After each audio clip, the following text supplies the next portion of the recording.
This is our, I didn't underline the reading assignments. I meant to, but there they are. Luke 8, 1-3, Matthew 27, 55. None of these are very long. The longest one is the last one, Luke, but they're pretty short. And I need somebody for Luke chapter 8, 1-3. Who's got that? Oh, okay, Jeannie's got that. And then Matthew 27, 55 and 56. Who's got that one? Corey. And I saw Shannon back there with a hand up. If you want to do Mark 15, 40-41. John 19, 25-27. Rich. Excellent. Mark 16, 1-3. Ron. And then Will, you can have the last one. Luke 25, 55-24:10. That's the most complex reading because it goes across a chapter. Woo. All right. We're talking about the women who followed Jesus.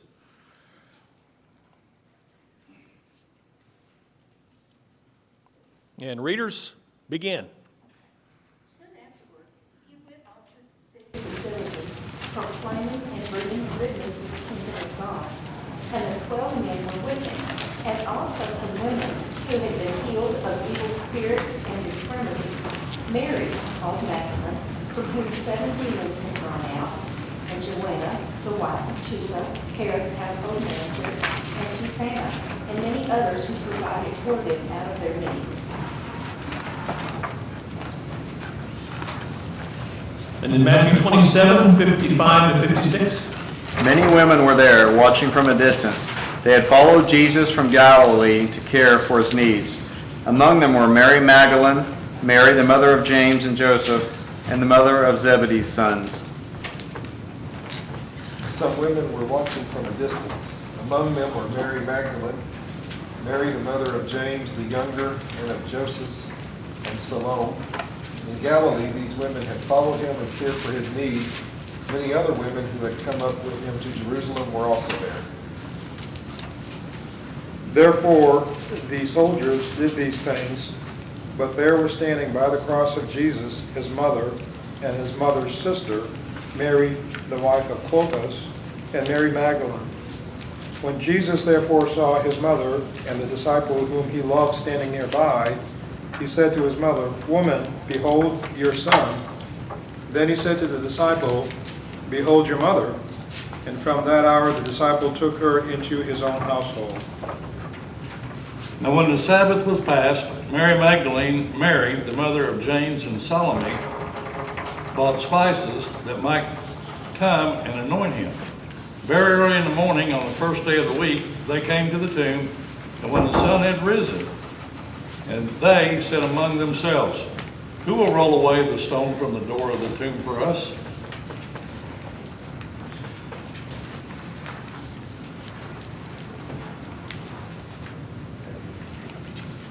Can you repeat mine?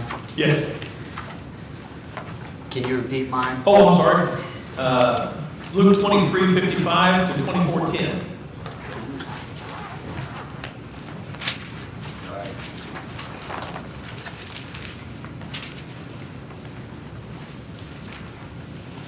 What was the chapter? Luke 23, 55. You didn't get a worksheet, did you? I did. I thought you had said John, so I was a little Oh. confused there. We're getting there. All right. No hurry. Just don't take too long. No pressure. No pressure.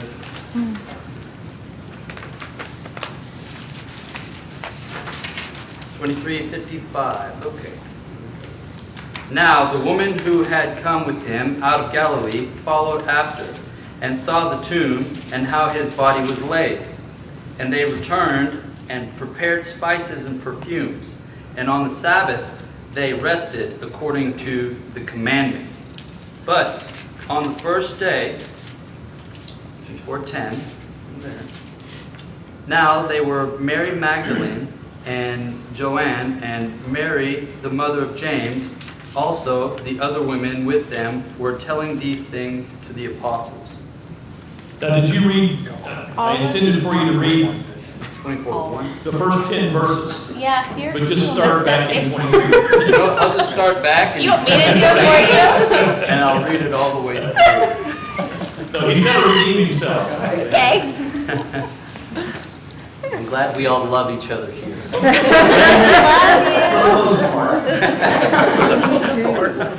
Now the women who had come with him out of Galilee followed after, and saw the tomb and how his body was laid. And they returned and prepared spices and perfumes. And on the Sabbath they rested according to the commandment. But on the first day of the week, at early dawn, they came to the tomb, bringing the spices which they had prepared.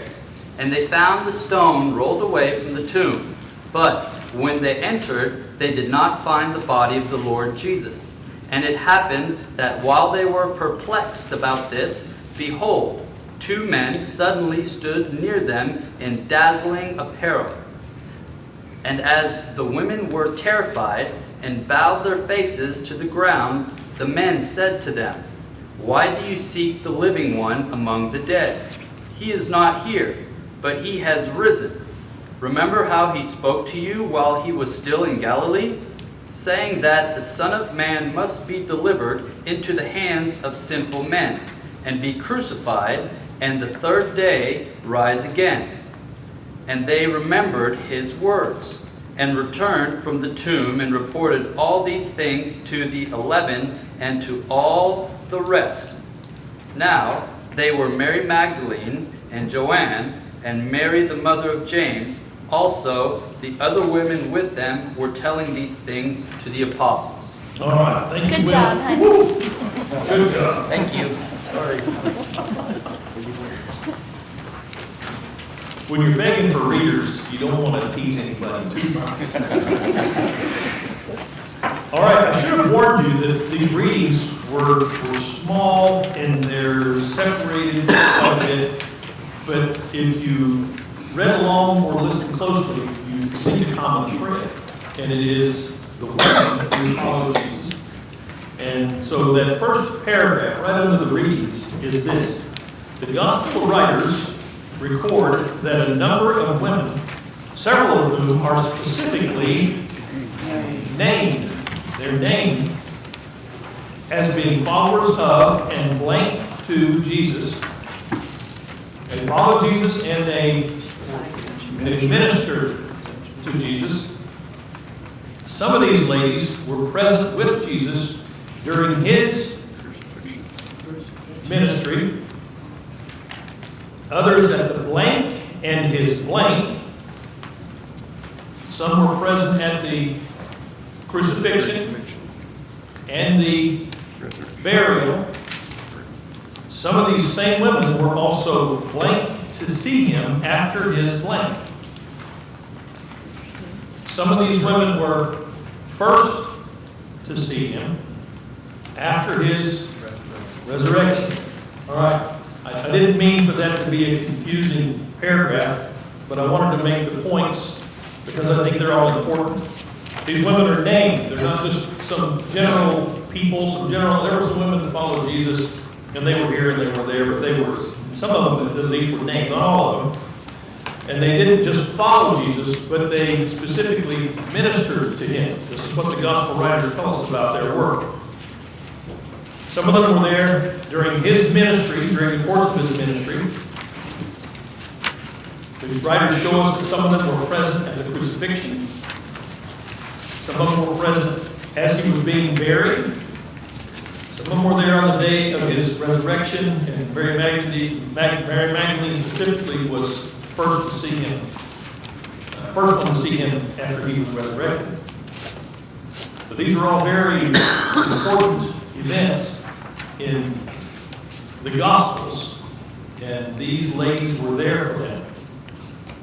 All right, Luke 8, 1-3. We're going to start with that one and answer some questions. Take a look at some of the points that Luke makes. Going from village to village, Jesus was accompanied by the blank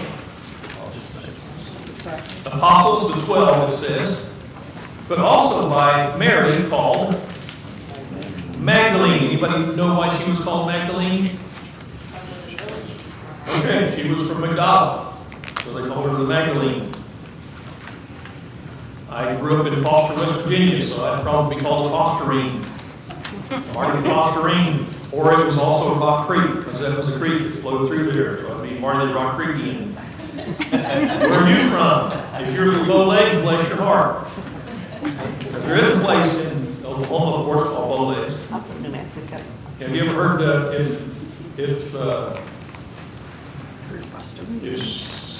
if Henrietta fell in still water, who pulled her out?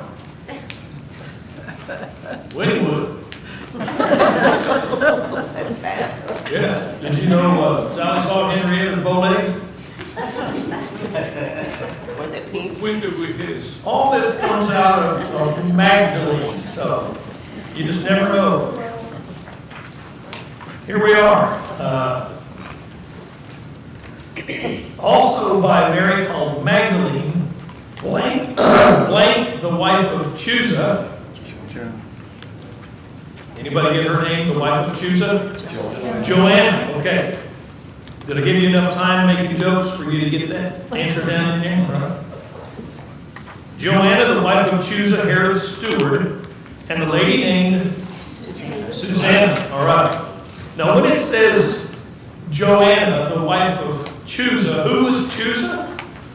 Herod's steward. Herod's steward. So we're talking about somebody with a connection to important people, to power, what's going on in government. We're not just talking about low-level folks that nobody would know, some obscure people. Just write some names down in there and nobody will even ask any questions. So when the gospel writers, when the Holy Spirit inspires them to write these names down, they are people of note in the culture and at the time. That's something that anybody who read this gospel for the first time could say, I'm going to go back and check on that because my dad lived down there and he'll know, or I live there and I'll know. Is this really what happened? Let's go talk to those people and see. And that's what would have happened. This is why the Bible has lasted, because it's checkable and all those who checked it have found it to be true. Well, that's a generally true statement. There are, of course, deniers and detractors, but nobody has proven that it's not what it claims to be. Luke records that there were also Many others. Who were blanking to his support, Contributing. to his support out of their private means. What does that mean? Giving him money. Giving money. That's what it seems to mean to me. Well, that's not what it seems to me. That's what it means to me. I think that's what it's communicating to us very clearly. Luke is saying, not just these women, but there were a lot of other women, and here's what these women were doing. From their private funds, whatever they had access to, they were contributing to the work of Jesus and his apostles. You remember at the supper, Jesus spoke to Judas, and of course, he told him, you go ahead and do what you're going to do. And the other apostles heard it, and they thought, oh, he's probably telling Judas to go buy something for the poor. Why did he think that? Or why did they think that? Because Judas held the bag. They had a bag. What was the bag? That was their treasury. The apostles had a treasury. They had a common purse. And these ladies contributed to their needs, and that's what they did.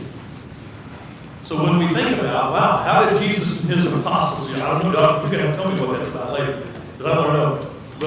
But when we think about Jesus and his apostles going through the countryside, how did they live? How did they eat? Because they weren't fishing anymore. Matthew wasn't being a tax collector anymore. Whatever they had done, they weren't doing that anymore. So how were they making money to live on? These ladies were at least part of what was providing the means for them to stay on the road preaching the gospel for 3 years. Did they follow them? What's that? Did they follow them? The indication is that it did. We don't have a whole lot of details about that, but it says that they followed them. How that all worked out, I don't know. Did they stay in people's homes while they were traveling, or did you sleep out under the stars, girls over there, guys over here? I don't know. There's no information about that. It'd be interesting to know. They probably set up supper They may have to a future town that they knew that they was going to stop at. all kinds of possibilities, and it's just not a detail that God decided to fill us in on. But this, he did fill us in on. Hey, tell those folks that these ladies contributed to the needs of my son and his men. All right, number 2. This incorporates these 3 passages, Matthew 27, Mark 15, and John 19. Both Matthew and Mark record that blank women were present to behold the crucifixion. Many women. Doesn't give a number, but we know what many is. 2 is a couple, 3 is a few, but many probably means many. They beheld the crucifixion, though at a distance, and that they had followed him from blank to blank, from Galilee to Jerusalem. I think that's around 80 miles. I'd have to check that, but somebody's probably got a map and they're checking it right now. But that's a pretty good trip. And how long was Jesus' ministry, year-wise? It was about 3 years.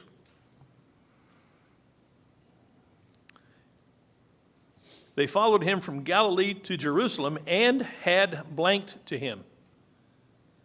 Ministered. I know that's the second time that's in there, but I think that's an important point, and it's recorded more than once that they ministered to him.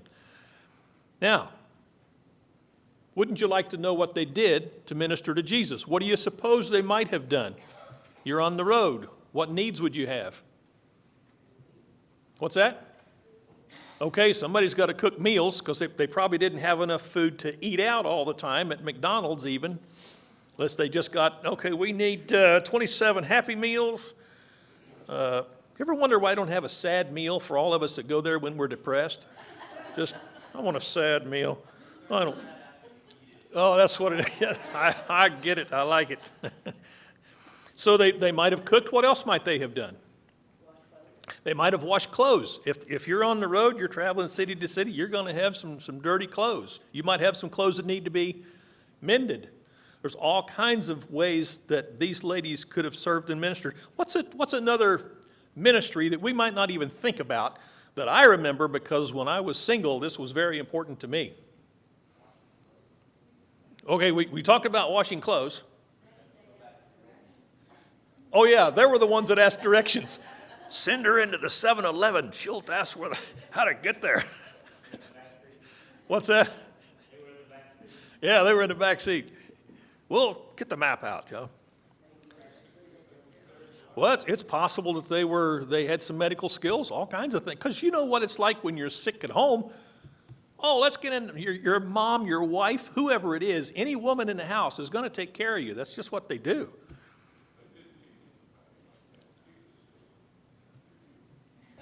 Yeah, that'd be interesting if he did that among them. He probably did. I don't know why he wouldn't.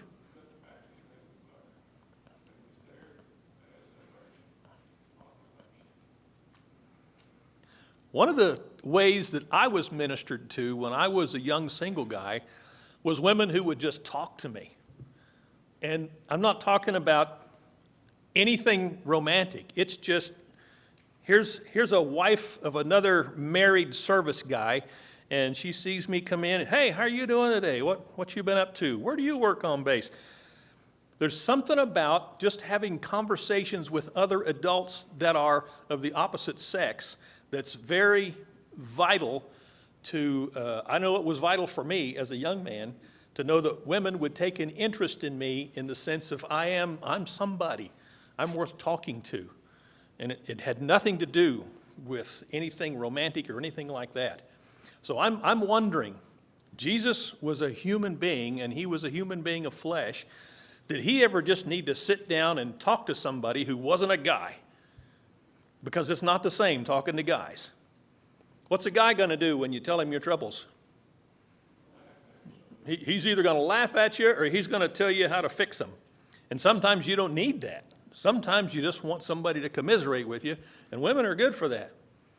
And I don't mean that as a slam. That's a very high compliment. I don't know. It just says that they ministered to him, and whatever they did was a ministry to Jesus.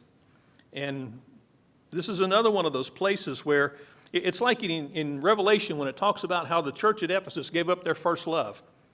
What was their first love? It doesn't say. Why doesn't it say? I want to know what that first love was, but if I don't know what that first love was, then that makes me think, okay, what might be a first love that I'm giving up?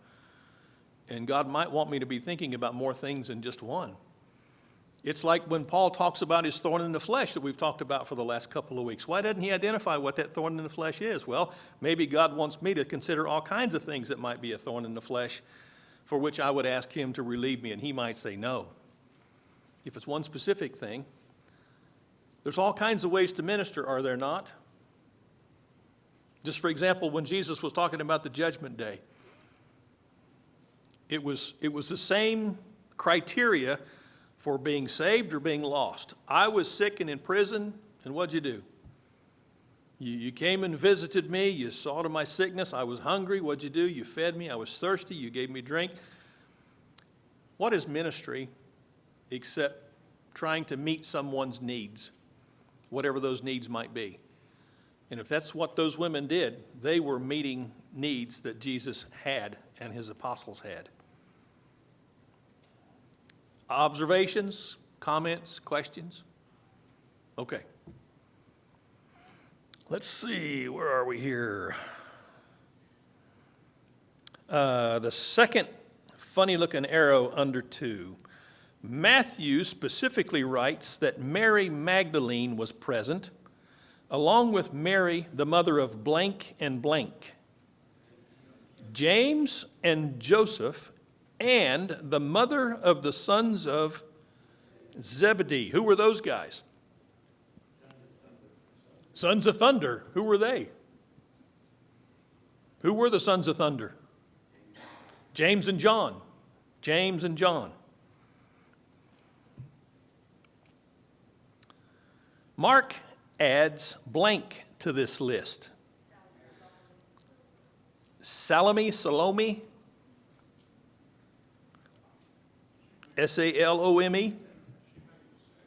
She made the sandwiches.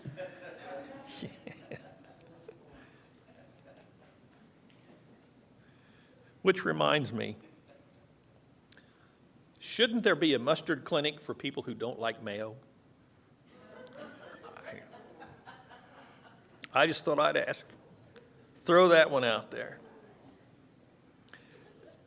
Is that a hissing? Are you hissing?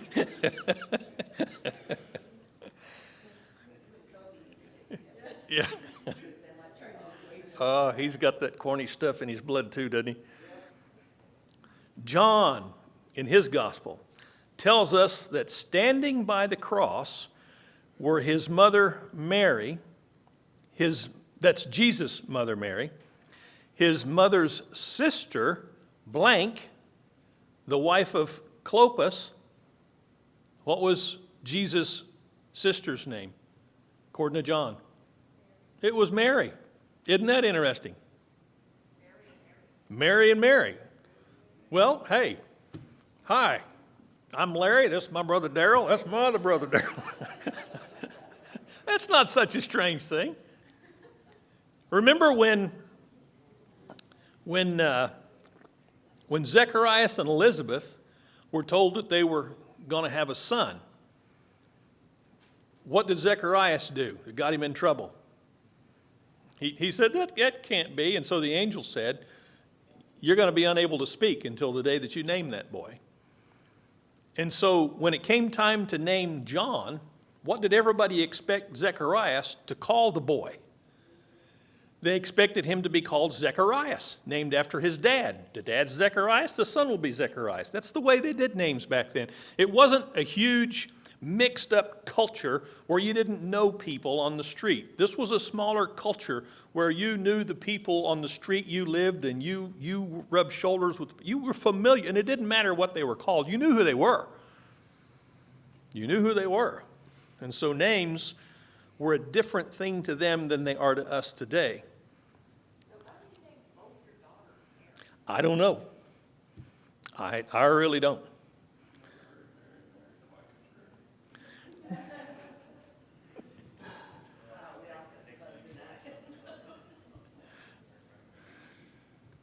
And not only Mary, the wife of Clopas, and Mary Magdalene.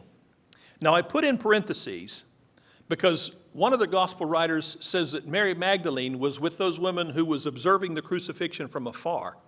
But now John's giving us a picture of the crucifixion, and he's showing us that these women were right there at the foot of the cross. And at this point, whether it's before or after the other time, Mary Magdalene is there. I'm thinking Mary Magdalene was at some distance.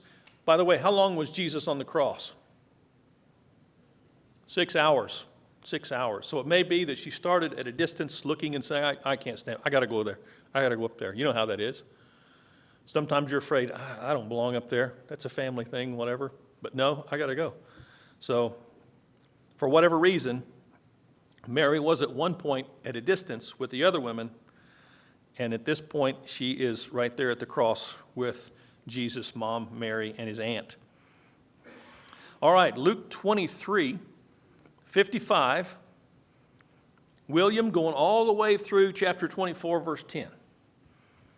When Joseph of Arimathea and Nicodemus, John includes Nicodemus, these two men, the gospel writers say, were burying Jesus' body.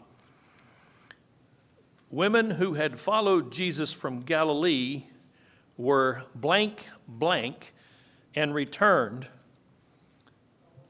They were, unless you have the translation, I've got the New American Standard, it might be hard to pick out, but it says they were looking on. They were looking on. And I didn't just pull that out of the text to make a couple of blanks. I thought this is important. They're not doing the work, they're looking on while these men are doing it, but they're observing. They are there, I believe, on purpose, not by accident, and they're saying, okay, this is what these guys are doing with our Lord's body, and this is where they are laying him. So they were looking on, and they returned, and they prepared blank and blank, spices and perfumes, evidently for a more proper burial, because the text doesn't say why they did that. By the way, how much stuff did Joseph of Arimathea and Nicodemus use on Jesus? It was 100 pounds of the stuff that they used, probably a sticky, gooey resin. And whatever they saw them do, they figured whether they thought they needed to do more or they just wanted to do more, they didn't know what else to do, they went back and they prepared more spices and more perfumes.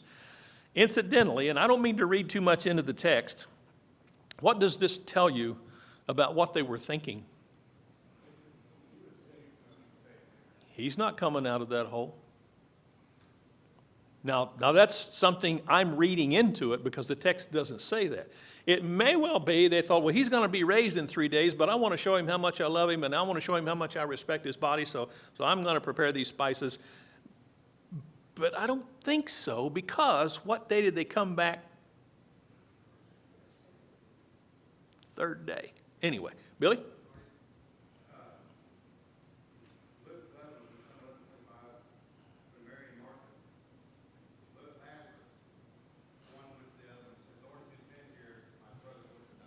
Right. What did he say to them? You don't believe. And they said, we believe you are the Christ. And he said, I am the resurrection of life. I would have to think that they're over here with Lazarus and Mary Magdalene, the people they're preparing to talk to each other about seeing Christ. When they got to the grave, they believed because they saw what Lazarus being raised from the dead. So to say that probably in doubt or whatever, finish up preparation. I think they fully expected Christ's preparation. When they got back to the tomb was empty.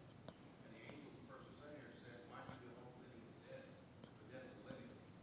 Go tell the disciples in Jerusalem, Galilee, whatever, you'll meet them there. So what they do, they run and tell them good news. Hey, he's risen from the dead. You remember, though, when Mary saw Jesus, did she immediately recognize him? No, she didn't. Who'd she think he was? Thought he was a gardener. What did she ask him? Where laid the body of my Lord? So she wasn't expecting the resurrection. I don't want to read too much negative into this, But this would have been a huge struggle. I mean, you know that they've seen Jesus resurrect other people from the dead, but he's the one who is doing it. He's now the one in the tomb. Who's going to bring him up out of the dead? And of course, he'd been telling them, Will. Two comments or observations. Okay. Well, I guess one observation and one question. So, verse 6, 24:6, the angel said, "He is not here, but he has risen. Remember how he spoke to you while he was still in Galilee?" Us as humans don't have the best memory, and sometimes we have difficulty putting things together. So it could be possible that they weren't expecting this type of resurrection or this type of event from happening in one vein. The other would be, if they saw his body being prepared initially, could it also be thought that, well, we do hold him in such high regards, and he is the Son of God. I think we should prepare more spices, more perfumes, as a way of showing honor, of showing that much more respect. But conflicted with the Sabbath and wanting to adhere to those customs, returning on the first to continue to show respect and continue to exalt him by adding additional spices and perfumes, but then meeting the angels. It's possible, but I don't think it's likely because of their reaction when they got to the tomb and they saw that the stone was rolled back. And in the first place, they were there, they saw the size of the stone, and then they came back, but they didn't come back bringing a bunch of men to roll the stone away. How in the world did they think they were even going to get into that tomb? I think these are just women in mourning and women in shock. They'd been with him for 3 years, and now the one who raises the dead is dead. And what are they going to do? And when they see that the tomb is open, they don't go, "Yeehaw, he's resurrected," like he said he would. They were looking around for his body, asking the guy they thought was the gardener, "Where'd you put his body?" And actually it was, and when Mary found out it was Jesus, she was hanging on to him like, "I'm not going to let you go again." And he said, "Don't cling to me. You know, I got to ascend to the Father. I'm not here to stay." Essentially is what I believe he was saying. But it's a good point, and it's one that I think we ought to consider what was going through their minds, the love, the respect, the honor that they felt for him, because they could have said, "Well, that was a big blow. I spent 3 years with this guy. Now look, he's dead. How does this work out? Now what have I got for the last 3 years? I got nothing." Nobody was like that I know of. The only one who left was Judas, and he had so much remorse over betraying Jesus that he hung himself. So Bob and then Will. Was the only person on earth that truly understood that it was going to be a spiritual kingdom. I think everybody, all the apostles, all these people that were with him all the way to the end, expected him to come off that cross somehow and create that earthly kingdom. And so I think there was a great deal of confusion. Well, even after the resurrection, when you read what Luke writes in Acts, the first chapter of Acts, what question did they ask Jesus after he'd been resurrected? "Hey, is this when you're going to restore the kingdom to Israel?" And what do you think they had in mind? It's just fascinating to me that Jesus was there for 3 years and he never said anything about those stinking Romans. Never, "These guys don't have a right to be here. This is a land that my father gave the Israelites 1,500 years ago, and longer before that when he talked to Abraham. That was about 1,900 years ago, 2,000 years ago." But nothing like that. What did he say before Pilate? "My kingdom's not of this world." If it was, what did he say his servants would do? They would fight. If my kingdom was of this world, my servants would fight. But his kingdom is not of this world. It was a very different world. And while I think the guys had more of I would assume that guys would have more of a problem with that, because I think they would have been much more politically oriented or nationally oriented. I think what these women cared about was here's a really good guy, and he's been taken from us, and he didn't deserve that. And look at all the good that he's done. And Mary Magdalene, what did it say about Mary Magdalene? What did he do for her? Cast a bunch of demons out of her. You knew she appreciated as much as anybody, probably more than a lot of folks, who and what Jesus was. But this resurrection thing was just such a crazy idea. No, different woman. There were a lot of Marys. Well, there were two in Jesus' family that we know of. So, where are we here? We haven't finished it, have we? These women came back to the tomb on the blank day of the week, first day of the week, bringing the spices. Why did I put that in there? All the gospel writers support the first day of the week. They were met by two blank in dazzling clothing. Two men, it says two men. Were they men? I think they were angels, but it says two men in dazzling clothing who asked the question, why do you seek the living one among the dead? That's the coolest question, and it's in a song we sang, We Saw Thee Not. That's just, wow. Though terrified, the women were reminded by the angel's words of Jesus. And see, I didn't put a blank in this one. I totally blew this one. I meant to put a blank there for promise. They were reminded of Jesus' promise that he would rise from the dead. Does anyone recall how many times I have said, how many times Mark records Jesus telling the apostles that this is going to happen? Anybody? It was 9. Mark records 9 times. Now that doesn't mean that that's the maximum number of times Jesus told them this, but that's the number of times Mark tells us. So there probably were a lot of other times that Jesus told them, listen guys, I'm going to be arrested, I'm going to be crucified, they're going to kill me, but on the 3rd day after being buried, I'm going to rise from the dead. Mark records 9 different times that Jesus told them that, and still they didn't get it. They didn't get it. And I'm still struggling with Jesus saying, don't be anxious about anything. See, I fault them for not believing this thing about a resurrection, but I still hang on to my anxiety. I enjoy worrying about stuff. I'm not about to turn it over to the Lord, because what am I going to do? I got to worry. I got to be anxious. Isn't that frustrating? Being anxious when you don't want to be anxious? I want to turn this over to you, Lord, most of it anyway. These women went to tell the blank and the rest of the disciples, the apostles, the 11. They went to tell them.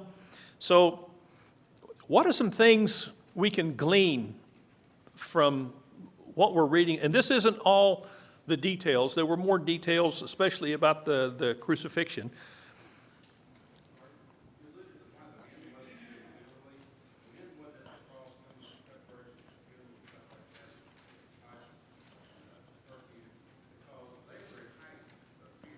Okay.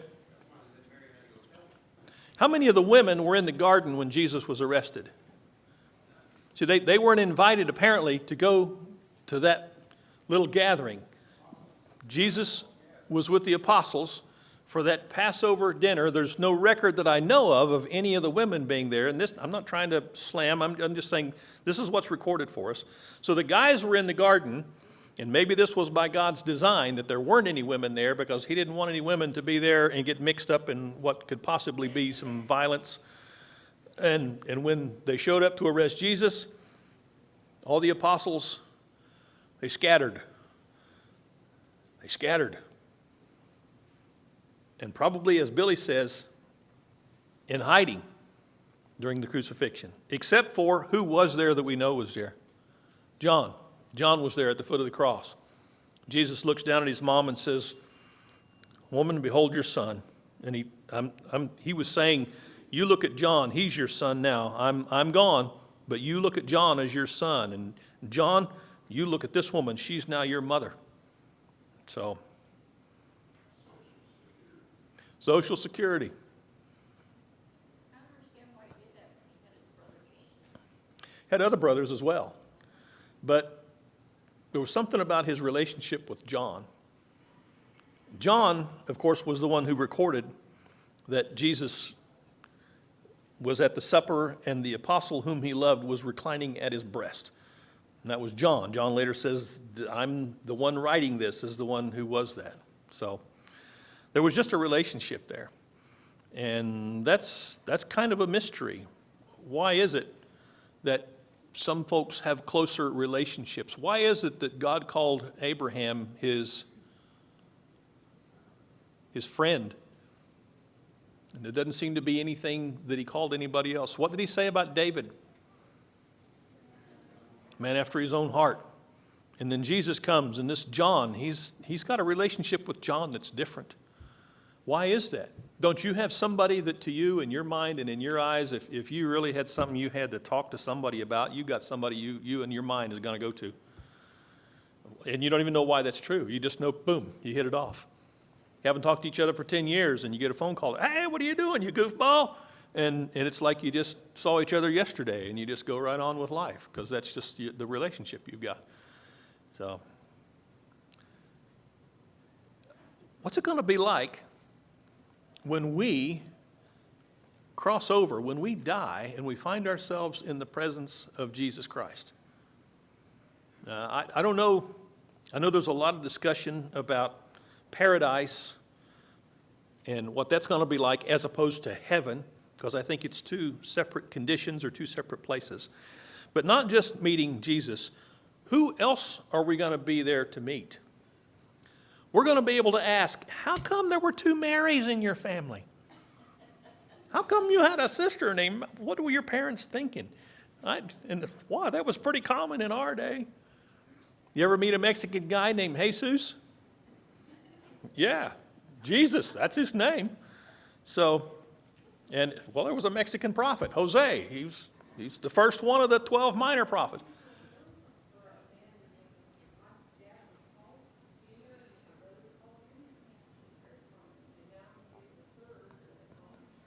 Yeah.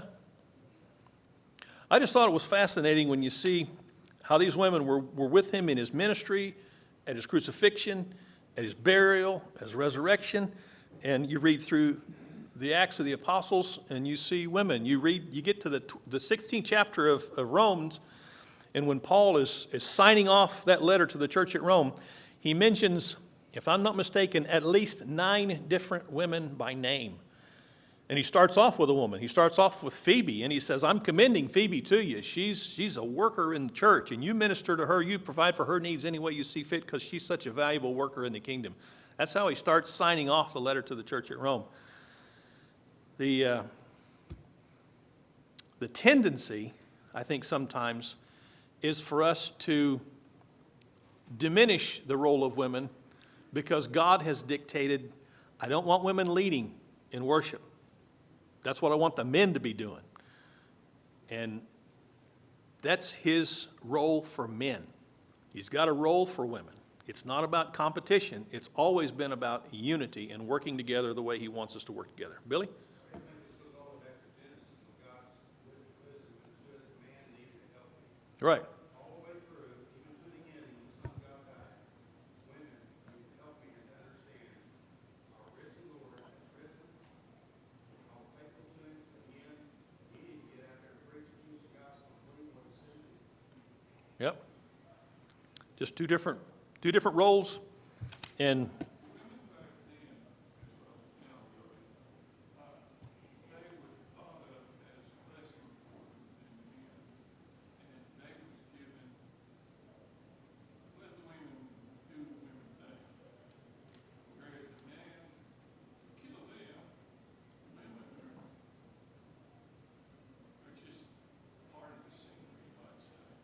well, human beings have been trying to figure out everything ever since creation. Men and women are different, yeah.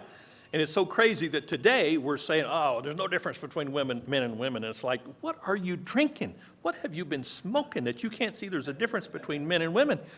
That's just insanity to me. But a lot of that has come out of this fact that the competing ideas between the sexes, where I heard a woman say today in a video, she said, I'm not a feminist because most feminists I know are anti-male, and I'm not anti-male. So I don't want to be a feminist. And boy, she's a pretty solid answer. And why should any of us be anti the other sex? That's the devil. That's his work. That's not God's. Well, there's been 2 bells. We always get the good discussion going right at the end when the bells are ringing. So it's Will's fault. He's the one with his finger on the button up there. We kind of gone on 20 minutes more. Nobody would have known the difference. Thank you. Yeah, right. Well.